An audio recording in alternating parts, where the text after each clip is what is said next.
Well,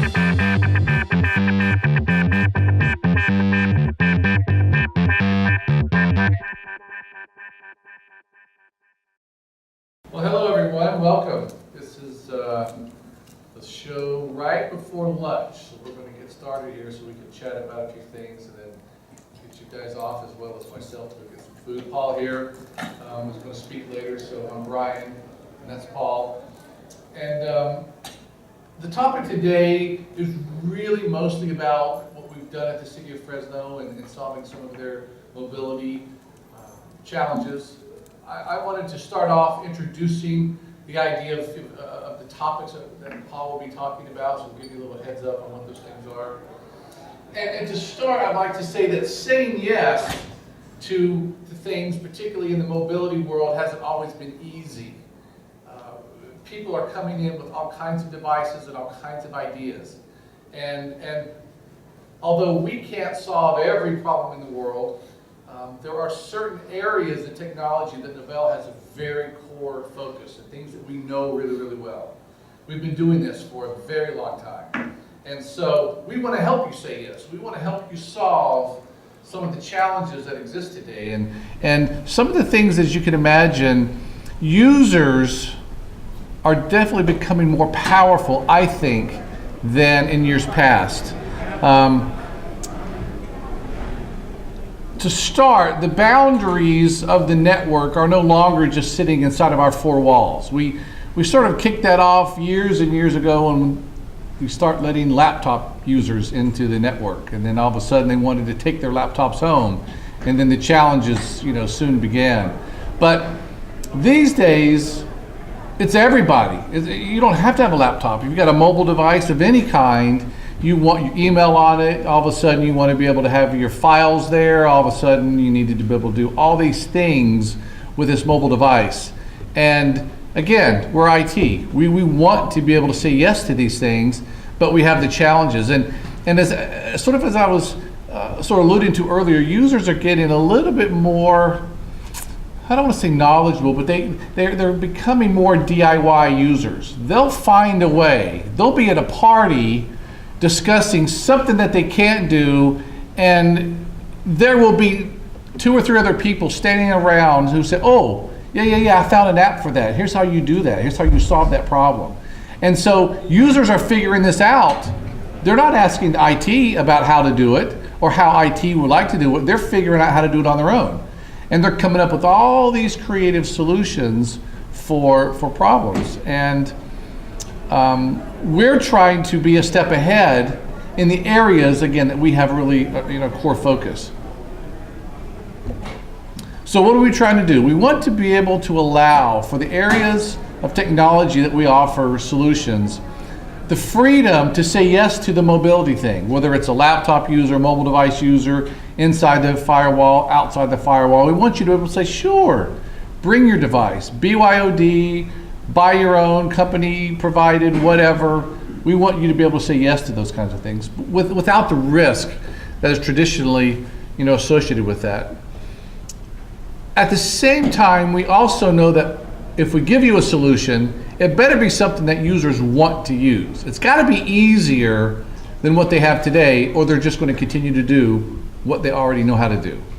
So the one example that I'll be talking about, we have a solution for, is the whole Dropbox thing. People began to use Dropbox for a couple different scenarios. One, to share files with people, because we would lock down their email so they can't send them anymore. So they're going to find a way to do it. Whether it fits policy or not, they're going to get their job done. So they've leveraged some of these other cloud services. Or perhaps it was just that they wanted to be able to access these files on their mobile device. And if we weren't providing them a solution, again, they're going to be at a party, they're going to find 5 ways to do it and investigate them. And so then we have the challenges of what they do when they come back to the office. So our solutions need to offer that kind of ease and the usability factor that is important to them. And where we can, there's a lot of social components that are showing up in different pieces of technology. We want to embrace the social where it fits. We're not trying to build our own Facebooks, but but we'd certainly like to leverage some of the convenience that these kinds of technologies offer. So let's keep those things in mind as we go to build them. So that's what Novell has done. So in the first area that I want to just sort of introduce is this idea around file access and file sharing. And it's the thing that Novell has been doing since forever. We sort of invented this idea of what the shared network file system was way back when, something that sort of changed the whole world. And so from our perspective, we'd like to say, why not leverage your data center for certain information? If you've already got your files there, users are used to putting them there, you have processes for creating the writes and access and the backups and the restoring and that kind of thing. Why not leverage what you already have, particularly when you've got data that's somewhat sensitive, that cannot perhaps go into the cloud, and you've been struggling with that. So why not leverage the thing that you've already built? Since you've already had the expenditure locally, then we are going to save costs and time and energy and leveraging, for example, the cloud services that many people are trying to do. So our goal would be to say, no, just leave your files exactly where they are. People know where they are. They're used to how they get to them with their drive letters and what have you. So let's just leverage your existing storage, but let's give them what they want, which is that access to share and have access from a mobile perspective, regardless of their location. So that's the goal that we have set forth and provided with our file sharing product called Novell Filer. And the next one deals with another piece that I don't know if you're seeing this yet, but on the top left-hand corner, you've got this guy. I've seen this in several offices where he walks up to the printer, hey Siri, can you help me print? And the printer doesn't talk back, and so he's standing there, not sure how to print. Now, sure, the iOS guys, Apple have built in this cool little AirPrint idea to help people print, but not every printer supports that. There are multifunction copiers and things out there that you already own. How do I enable them for printing for my mobile device? And I don't know if you're seeing printing from a mobile device in your environment yet. There are certain verticals that I see it heavily. But this group here called Technavio, they're sort of this leading research analyst group. They look at sort of leading technologies and trends where things are going. And when the mobile devices first arose on the network, email was the very first thing that everybody wanted. Got to get my email on there. The next thing that came along behind that were either applications or the files that we're talking about. And then, so Technavio sees printing being the very next thing, because as these things become our primary devices for how we get our work done, if we're printing at all, this is going to be the next place that people are going to want to say, how do I print from here? I've got this email that I want to show you just for whatever purpose, and I don't want to forward it to you or what have you. I want to mark up some things. How do I handle that? And so printing will be a problem, because not all your printers will support AirPrint. You're going to have Android device users who don't even have an option around that. And then other devices that could be in the mobile platform on Windows. How do we handle some of those things? So we want to bring to the table this idea of anytime, anywhere printing. I'd like to have everyone here be able to see something at the conference, download a PDF of some kind, and be able to print this back to a printer at your office. You can do that with our Novell iPrint product right here from the show on your mobile device. So you could leverage the AirPrint idea wherever you are when you're local to your office, and when you're not, our iPrint solution, which will handle all of the AirPrint services for all your devices, even if they don't even know what AirPrint is. We take care of all that for you. But for all the technologies, the other device platforms that are out there that don't do AirPrint, we handle the printing for those as well. And again, that printing, irrespective of whether you're in the office or at a conference downtown like this. So that's what we would call the anytime, anywhere printing. And then the last thing that we do that we're bringing to the table is this idea around management. And we've been doing this notion of desktop and network management for many years. This goes way back into the early part of the 90s when we were delivering applications to desktops based on identity and that kind of thing. And to us, this idea of having our network devices and our mobile devices as separate management paradigms doesn't make a lot of sense. We would think that you'd want to have one centralized management engine, one console to manage a printer and a server and a desktop and a mobile device. We should be able to do that. They don't need to be all these different management platforms that we're constantly going back and forth to try and set an IP address there, deliver an IP address to something new, deliver software to a desktop, or manage a profile on a mobile device. These should all be things that we can deliver in a single solution. So we're going to combine the endpoint and the mobile management into a unified infrastructure, so you've only got one console to manage that in. And so that's what we bring with our mobile management software. And there's a lot of people out there in the space that do mobile device management. Our differentiation is the notion around single point for managing everything versus an add-on here for this one thing, yet I'm managing other devices differently. Different management paradigms, they don't have the same interfaces, they don't follow the same logic, and so we're having to train up more and do a little bit more on the upfront to learn how to manage these different systems. So I'd like to start by introducing Paul here with the City of Fresno. He'll be much more interesting than hearing me, because this will be real life stuff that Paul had to deal with. And he'll explain how he leveraged the Novell technologies to solve some of these mobile aspects of his network. So Paul? Thank you, Brian. Good morning. So I'm here to talk to you about how we solved our mobile solution at the City of Fresno. Some things that we ran into, some experiences, some things to think about. So hopefully I can transfer some of this to you so you can plan ahead and understand some of our growing pains, as you might call it. The City of Fresno is over 500,000 residents, fifth largest in the state of California, and we have about 4,000 employees. We needed to increase efficiency. This is a conference for most state and government agencies, so we all have parks or public works or utilities, people out and about who basically take things down and write things on a pad or do it in a laptop, but need connection back. So we need to improve that connectivity to be able to allow them to do it one time. So by extending our systems to the users in the field is what we were looking for in this particular case. So we streamline operations and reduce data input.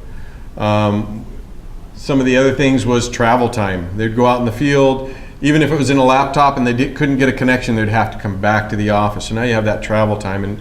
And Fresno is huge, and so their travel time could be extensive. So we were trying to reduce cost and secure some sensitive information, remediate against compromised device, being stolen or compromised, and then the data itself. And so some of these things, as I go through this presentation, I'll hit upon, so that we went ahead to tackle the mobile device management at the City of Fresno. The very first thing is we needed to know the department's needs. When they would sit down and say, I have this shiny new device, I use it at home, I'd like to use it in the City of Fresno, it just makes sense, I know it, we'd say, what's your business use? That would stop everything. They'd go, oh yeah, I guess I need to know my business use for this product, whether it's iOS, Android, Windows, whatever it is, and then how we can make that work with the systems. Because the application drives the platform. You may have some applications that are Java-based or Flash-based, and depending on that, depends on the product that you use or the mobile device that you use. And so we asked them about their business use, and they needed some type of multi-platform mobile device or mobile system to be able to talk to multiple devices, basically agnostic. And so one of the things was, I need to share files. We had, and we said, okay, that's great, but who are we sharing them with? How do we control that, right? We have sensitive information, and we need to make sure that we understand where they're sharing to. And some of these things we don't want, right? We don't want iCloud or Dropbox. If you looked at the EULAs on some of these, basically if you upload it to a particular cloud-based solution, they own it. Also, is it backed up? And then if the user goes away, who gets that when the data gets stale? Who owns that data? Okay, so you may have some very sensitive information out there in the wild. So we basically said no to a lot of these different applications, but as Brian mentioned, if you don't provide them something, they're going to find a way, right? So that's where the Filer product that Novell offers actually gave us an on-prem cloud. This was our internal cloud to an external solution that we needed for external devices. That way we control our own cloud. We can control who manages what data to what extent. And then we can also leverage, like Brian said, if they already have that data on an existing home drive or department drive, why duplicate it and copy it somewhere else? Why not use that location and leverage that? You already have the rights and system permissions set up. Just go ahead and leverage that so that you can get it out to the other participants in that project. And the nice thing about this is whether it's internal to your company or external to your company. You can send it to a consultant and they can go ahead and receive that in view-only mode, in an edit mode, or in a download mode. So you can control those different permissions, even extending it out to the external entities. So this is Filer. You have some My Files, files that are shared with me. This is just a small look at the console, and it basically creates a My Files right under, how you have a document under your C drive, you also have a Filer right under your C drive. You can then start sharing and managing it through the console. The next step in solving the mobile dilemma was actually, again, as I mentioned, the business use. I needed to ask them, what is the business use for your operations? What are you trying to solve by having something on a mobile device? The very first one in 2011, we pushed it off till about 2011, then we had to actually address it.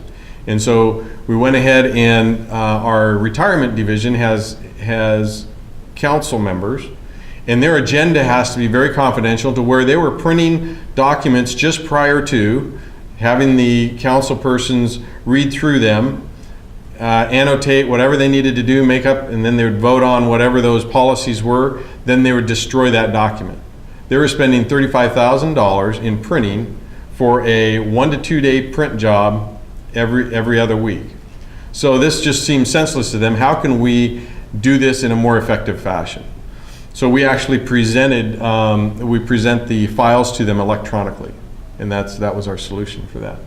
So finding out the business use to identify the applications and the physical device. As I mentioned, some devices will and won't work depending on what you're trying to do with them. We also needed to identify security. BYOD devices was a big one.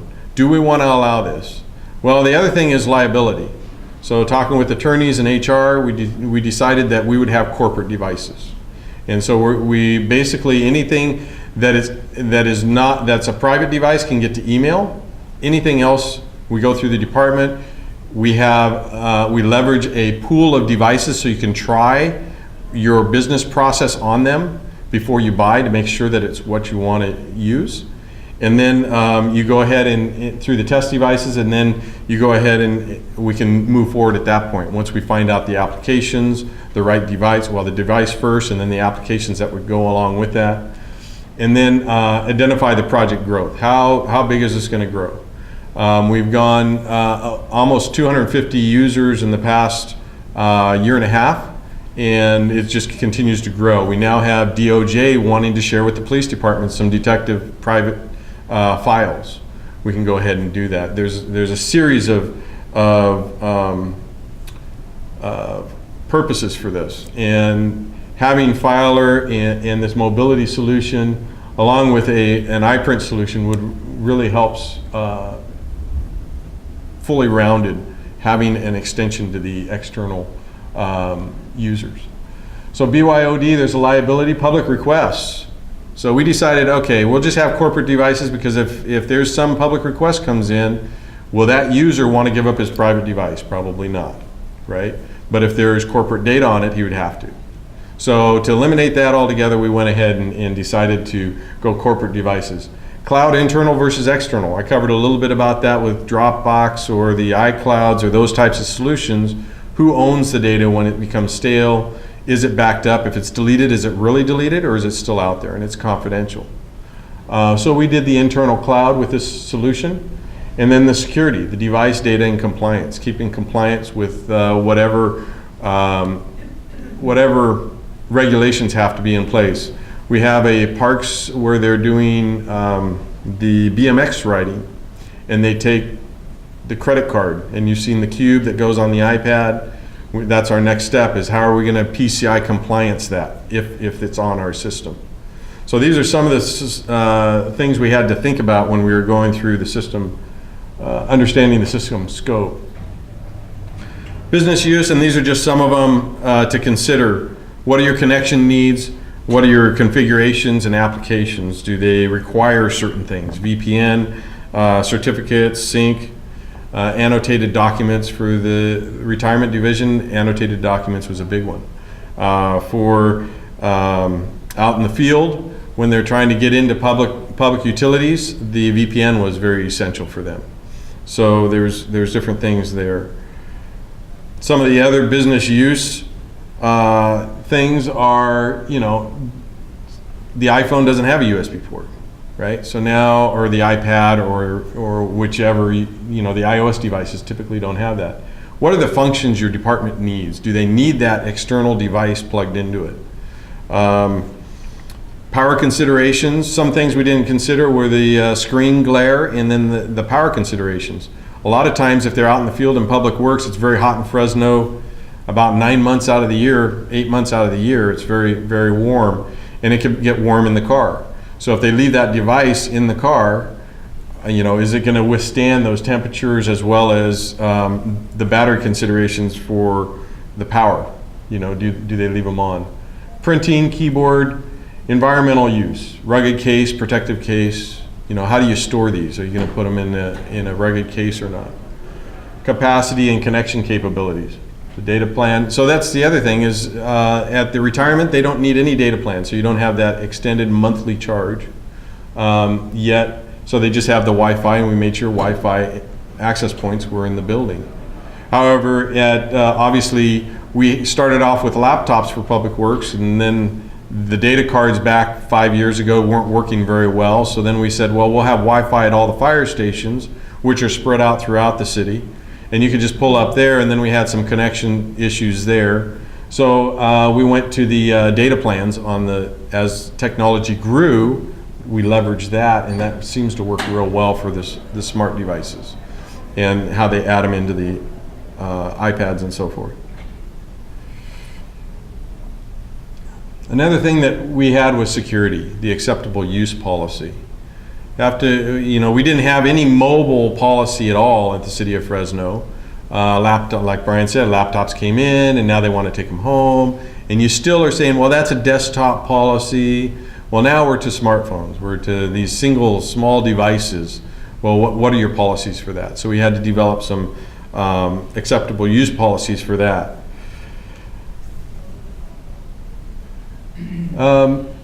And again, with them being mobile, now they're beyond the network perimeter. So you have to address that in your policy. Not only, you have a desktop, it's not likely to get stolen. But if you have something beyond the perimeter, it can get compromised or taken, left at the airport or something like that. You have to be aware of that in your policy. And how-to documents. So what we decided to do at the City of Fresno is on our mobile devices with the mobile management system that we have, we leveraged the file system and said, why don't we put the policy on every single device electronically? Since it's a file share, let's go ahead and say, okay, for the fire department, here's your policy. For ISD, here's your policy. So electronically in their profile and security policy on the system, we automatically have them. So they can't say, I didn't know what the policy was. No, it's on every device. So we've secured it that way. The other thing we did is put the how-tos. If you have an iOS device, we put a how-to document. This is how you take a screenshot of the Surface. This is how you would turn it on, off. Here's some general settings, and you need the sound up or the glare up, or the screen up. So we put a how-to document in that file system electronically for every device. So once again, we're leveraging the user to do their thing and not having to call support, which we're happy to do, but trying to keep that from happening so that they feel more self-sufficient. Again, under security, liability, and confidentiality, making sure that the liability is covered by having corporate devices. In our case, corporate devices work. Other cases, their BYOD may work just fine. You do cut costs with BYOD, but then you have the privacy laws you have to be considerate of. Device security and data security. In the mobile management device, we can track where the device is. If it's compromised, if it's taken, we can call us up, we can look it up, or if they have their private phone, they can look on their private phone and find out, log in as that device, and find out where that device is. Again, the GPS tracking on all these mobile devices are very effective. It really helps us to find the device security. And again, I keep stressing the corporate versus private device, understanding that really well and what the complications are between the two, whether the liabilities, the policies, talk to HR and attorneys, make sure that that is all understood so that the user that's using that device understands what that device is used for. We have a pool of test devices at the City of Fresno. They would say, oh, I use this at home, it must work with the City of Fresno. No, not necessarily. So they're going to just go buy some tablets, right? They didn't know what they were going to buy, but they're going to buy what they're used to having. Well, the idea was to give them something that is useful right out the gate. So we had a pool of devices, or we have a pool of devices, that they can test with. We talk to them, we talk about their business use, what applications they're going to need. We put them on the devices through the mobile management solution, and then we go ahead and once we understand what they need, they can go ahead and test that in the field for 2, 3, 4 weeks. This worked really well and effective. That way they're not spending, I think I need 20 iPads and going out and spending 20 iPads, money for 20 iPads, and then finding out they really need an Android instead because they need that job, right?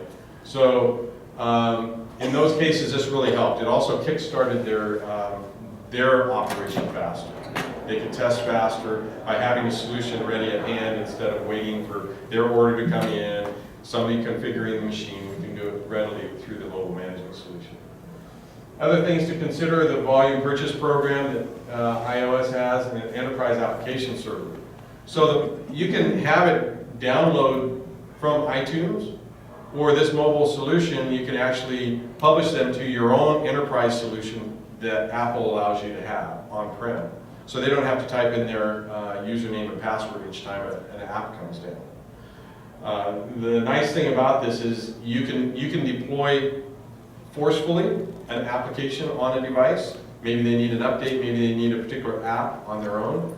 You can go ahead and say, okay, it'll be there, it's going to sync up, and it syncs up and it's there. Or you can give them a selection of things. The very first set was, and you can't turn down the mayor too often, right? So I had a high executive say, I need Starbucks on my mobile device. What are you going to say when they're paying your paycheck? And is it harmful? Not harmful, especially if they're following process with corporate devices. So we throw Starbucks onto the enterprise server, and they can install it anytime they want. So you can give them a pool of applications, or actually supply them forcefully through a push. So this really helped out a lot through this mobile solution. We did go through a 6-month study, and let me backtrack a little bit. We went through a 6-month study of different solutions for our problem. And some of them were outruled immediately because attorneys didn't want a cloud device or a cloud solution. So it outruled some of those major cloud solutions that are out there. Fortunately, this particular Novell's ZenWorks Mobile Management had all the requirements we needed for our enterprise, so we selected that one. We did try some of the other locals, but this fit in our enterprise real well. So even selecting that, you still chose against the BYOD? Yes, yes, we still chose against it because of the, if there's a personal request act, we have to go to that person and say, let me have your phone to download if there's any corporate device, those types of things. So to keep that liability, just to reduce the liability, that step, it really helped. Thank you. Good question. Some of the challenges were identifying those business processes. When we talked to the department, they said, hey, I want this to work. It's like, okay, what are your business processes? That put the skids on, and they basically said, oh, let's think about this a little bit. And some of those applications wouldn't actually be effective on that device for those users. iOS updates is one, or updates on the OS itself, whether it's iOS or Android, that can be a challenge. Unique device user accounts. This is one we fell into real early. We started, well, I don't know if everybody knows, but you have an Apple account, paul@me.com, right? And I purchase apps through that. I put that on my corporate device. What do I get? I get those apps on that device, right? So what happens when I leave the city? Well, anything I purchase with the city goes with me. So what we decided is we created every device to have its own identifier at the Apple Store. So that way, when the device moves from user to user, it keeps all the corporate applications, since it's a corporate device. And to answer your question again, this was another reason why, is keeping the applications corporate instead of a user purchasing it and then saying, hey, I want my app when I leave, So it really became real effective in that particular case, being able to control the applications and the purchase of the applications. And so that's when we decided to make a unique device email account for Play Store and iTunes and anything connected in between. And basically we have, in our situation, we have an asset tag for every device, or we have a phone number if there's a data plan, and we use a portion of that as the ID at the Apple Store, the PlayTunes account. Okay, just as what we used. Then we can track it a little bit easier. The other thing is the evolving documentation. The ever-changing landscape, evolving documentation, it's growing, right? We updated just recently to version 3.0, and they had some more features in there under the iOS, and being able to modify things and have policies show up on the iPad. So this was really effective in we have to be very aware of the updates, and since it's a growing field, we all know it's not going away. So having this in place, being able to evolve your documentation continually. And then we also changed our how-to documents that we put way back when. Our how-to documents, we went ahead and we update those so the user knows they have these additional capabilities. Understand the big picture is the big thing. Not just yourself as an IT department, but for the users and the departments to understand the big picture. That you're talking corporate data, you're copying security, they don't mind Facebook and having stuff out there, and it drives me crazy when people change their phone numbers on Facebook. It's like, really? Everybody knows that's just not protocol, right? So understanding the protocol and policies, and understanding the big picture, making sure everybody's aware of the big picture. That it's serious, it's not something, it's something a lot of people are foreign to because they just have this computer in their pocket and they can whip it out and do work or check email. Well, that made it real easy for email, but once you start getting into your data plans and getting into some of your systems, your database management systems, now you're talking, you have corporate data on that device. That should be a concern to everybody. And so some of the current needs are security, the back-end services, and connectivity. So the current needs we talked about a little bit, what they need, as well as what the IT department needs. Do you need a firewall that allows certain things through? What are you going to allow through, and what are you going to not allow through? Back-end services, not only the firewall, but ACLs, other technical infrastructure changes that need to take place. Your DMZ, allowing things in and out. Because now if you're extending your perimeter outside your four walls, as Brian said, you need to now make sure your security's in place for that as well. So the ZenWorks mobile management solution allowed us to do that, as well as the filer sharing files. And then going after the big picture and dream, because it's constantly evolving. That's the biggest thing. The latest thing was our airport division has lights on the runway. And when inspectors go out there, they want to be able to know which light is out and which light is not out. So they're able to map that with the GPS on the mobile device. Dial in and, actually, say dial in, identify which lights are having an issue, and then it automatically goes to a system which will then allow them to order that particular bulb or see if it's in stock and order it if needed, and then schedule maintenance for it. So there's a whole workflow that can actually be adapted into these mobile devices. They're such a strong computer in your pocket, and people just aren't aware of the intensity and how much it really can be used. So that was the latest one, as well as the DOJ wanting to share files with PD. So allowing that type of infrastructure, extending your borders and your network, it was a big challenge for us, but I think we were able to take that step and be able to accomplish some of those cost-saving factors by extending our network out into the field, but having a secure solution for that. I don't know if you had anything else. Any questions on any of the solutions that we have in place? Yeah. Asset tracking, how close to real time is that? So the question is asset tracking, how close to real time is that? You can set up your sync as often or not as often as you want, as well as your GPS locations as close to the tower or as far as the tower. So you can actually regulate that yourself. And if they don't, you can automatically shut them off, you can automatically wipe them if you think they're compromised, those types of things as well. So yes. Any other questions regarding that? Are you using that central point of management for managing all your devices, mobile and physical desktop laptops, or do you have separate systems managing those? Right now, they're separate systems. My understanding is they're going to be merging them soon. They're in the process of merging, so you have one pane of glass to manage all your devices. So that will include application delivery? Yes, yes. Because we do have both systems now, and they're merging those technologies into one pane of glass. Good question. Would this environment work as well with BYOD? Yes. So the question is, will this work with BYOD? Absolutely.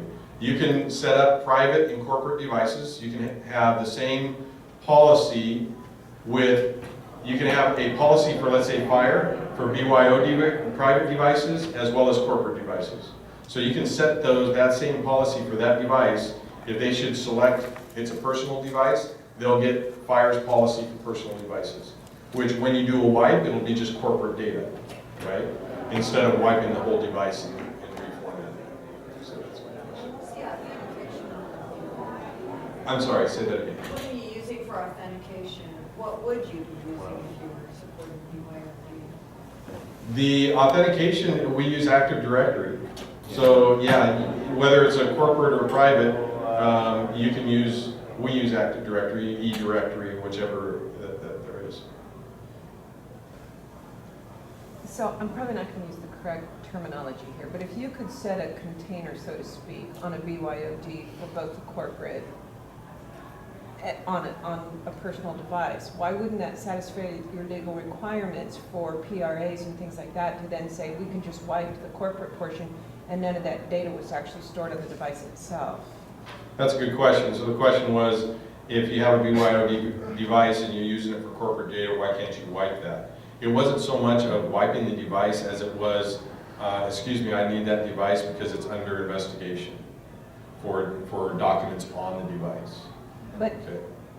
why would it have documents on the device itself if you have a corporate workspace that evaporates when it's disconnected? You can, But if you're trying to investigate somebody, instead of just wiping it, and you want to see an ongoing investigation, you may need that data, and the attorneys just didn't want to deal with that at all, Okay. just had corporate. Okay. You can see how it can get tricky, right? Yeah. Yeah, you can wipe it, and then they call us to say, hey, I need those apps back for the corporation, right? But that may eliminate your data that you're trying to. Because get I was thinking it as would far be as like a investigation. VDI kind of thing, where you wouldn't actually have the apps and the documents on the device itself. Yeah, But I'm not familiar with ZenWorks, so Right. that may not be how it works. right. I don't know if Brian can speak to that. I think just in general, if the DOJ could say, I don't know, I don't believe, or I may not, I want may proof. believe that you've said you wiped it, I still want the devices anyway. And so now you've got to tell somebody if they've used their device to access certain applications or certain data, you've got to turn it over, even if there's nothing on it. They need to make sure that they did their due diligence, and now you're telling somebody to give up their iPhone. Okay. And now, But ZenWorks would have supported that? and yes, and almost any of the products out there would support that. In his case, it was more of, if we have to give something up for investigation, it ought to be something like this, it's not going to affect them personally. Okay, I get that. It was more of a decision around that than it was technological, because you can solve the problems technologically. Yeah, it wasn't so much, the attorneys just didn't, again, mobile management in the city of Fresno was a new thing, so they just didn't want to go to that extent. Now, mind you, this next year, we're going to probably have to deal with BYODs, because it's been such an onslaught of people wanting, what more than email are we going to allow into the system? So, yes, that's going to be coming up. So we need a policy based on that, just in case something comes up to where the mayor says, hey, I have mine, I need this, right? Sir? Did you guys look at Citrix for mobile devices? We look, I don't think we looked at Citrix for mobile devices back in 2011. We did Mass 360, we did Mobile Iron, we did a few of the other vendors. I don't remember Citrix. You mentioned that you started taking file sharing to the next level, the workflow and so on. What tools did you use for that with it? We have some applications that public utilities uses so that they can, actually, no, fire department. We have an inspector going out inspecting a building like this one, finds a violation, can take a picture of it. It will then upload into the file share, which another file management system retrieves from to put into a particular location for that building. Let's say it's a higher Regency. And so then the next time they come out, it may be a different inspector, and they can pull up that violation to see if it's been repaired. So now we've reduced the paperwork and all those processes by automating the workflow, by putting the file share, in this particular case, putting the file share, the photo in a particular location, identified in a certain way. It's uploaded into their system, so now they have record of it back at the office without ever leaving this building. And did you write that yourself, or did you use a standard? It was a joint effort with Filer, using Filer in a particular location that the other file management system looks at, so that they can retrieve it. So just some of those ideas for workflow. Do you use location-based printing in mobile devices? So location-based is iPrint, and iPrint's fantastic because, as he mentioned, I can print back to my office if I needed to. So from here or from a mobile device. They do have it out at their table to show you. If you have a PDF, you can print right to that device just by knowing what it is. So if you have your naming conventions in hand, you can go ahead and do that. So, and again, opening up that infrastructure to allow that technology through is really all that's necessary. It's leveraging your current printers, copiers, all those things that you've already invested in, and taking it to the next step of mobile printing. Any other questions? Oh, I think, oh, yes, sir. First question about that. The file sharing, it looks like that was essentially some kind of self-service for end users to make permissions and things. Was there any training around that, and how successful is adoption of that? I'm trying to get to the slide that shows it. They make it fairly simple. You log in with our Active Directory account, and basically you have my files shared with me, and then new net files, net folders, which would be on the network, obviously.